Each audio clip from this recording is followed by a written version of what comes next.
In the quiet countryside of Europe, something extraordinary begins before sunrise. Fresh goat milk, one of the richest and most delicate dairy products in the world products, is collected with precision. But what happens next inside modern factories will completely change the way you see milk forever.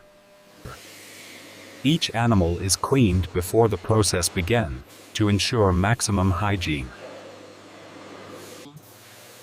Each animal is cleaned before the process begins to ensure maximum hygiene, while maintaining perfect temperature control.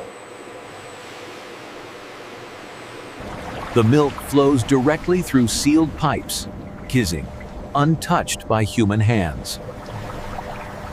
Without rapid cooling, the quality of goat milk can quickly degrade. Inside these tanks, the temperature drops to just a few degrees above freezing.